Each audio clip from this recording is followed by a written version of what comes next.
expand on that a bit? Yeah, like, you know, you're out running on the track, working out, and you start talking to yourself saying, man, my knee is really sore right now. Maybe I'm doing too much. Sounds like me. Maybe I need to back off, you know. Man, my lungs are burning. Maybe I can just slow down here. I'll do like an extra 2 sets tomorrow. You know, it'll be okay. Yeah. Right? That sort of stuff. Yes. Like that stuff's dangerous. Yes. And that's, you just got to say, you know what? I'm not negotiating with myself. Yeah.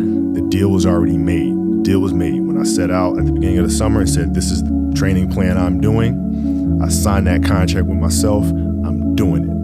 You know, throughout that process, you'll start talking to yourself like, man, I think I need to, maybe if we, nope. No, this is non-negotiable. Yeah, non-negotiable. Discipline your thoughts.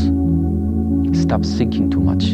Don't go into the past. Don't go into the future. Be in the present. Why?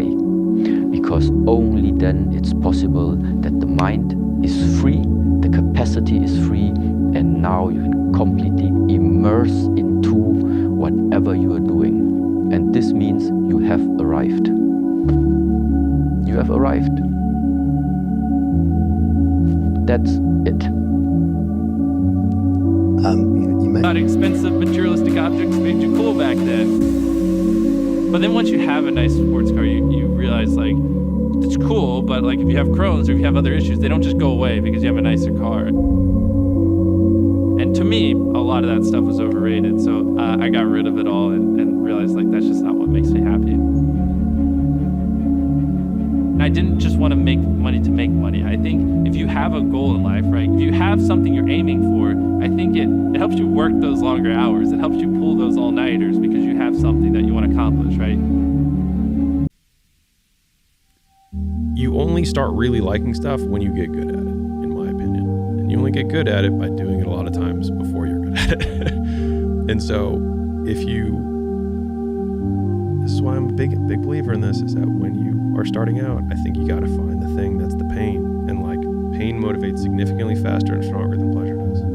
Like, people are like, no, passion's the right way. It's like, point a gun at a family member, all of a sudden, 10 out of 10 motivation. Pain.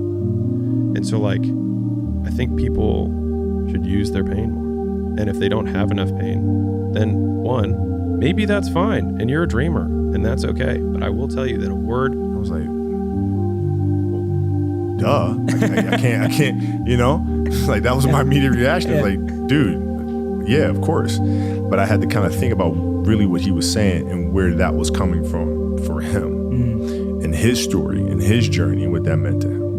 And that opened my eyes to there's a bigger game being played. It's not just basketball, but it's the emotions of each individual and the backstory that they're carrying with them, the baggage that they're carrying with them. And if I really want to be a champion and be a great teammate, I have to understand what those mean to help them become better and in turn help me.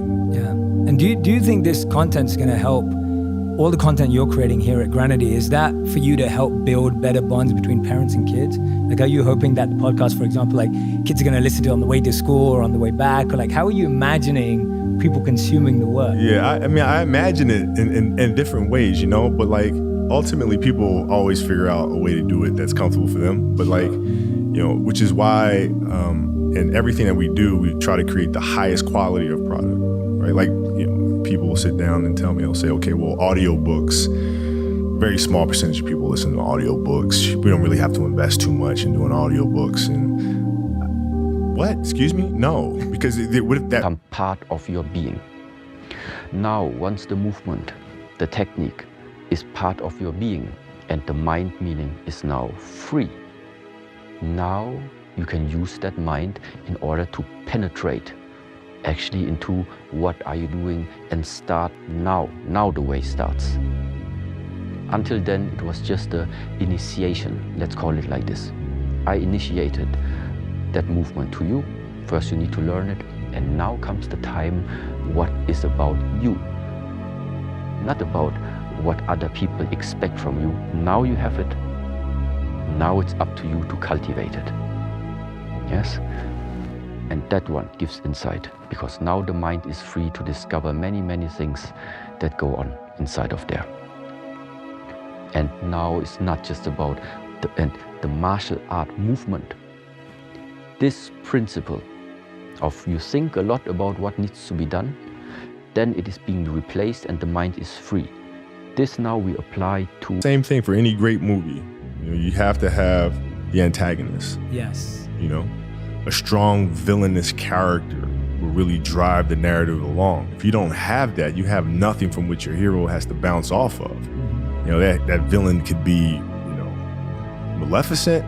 It could be something inside of you. It could be whatever, but you have to have that clear antagonist that's driving the narrative forward. And so in this sense, it's the same thing. You pick apart the negative, and from that, you can then move Yes. forward.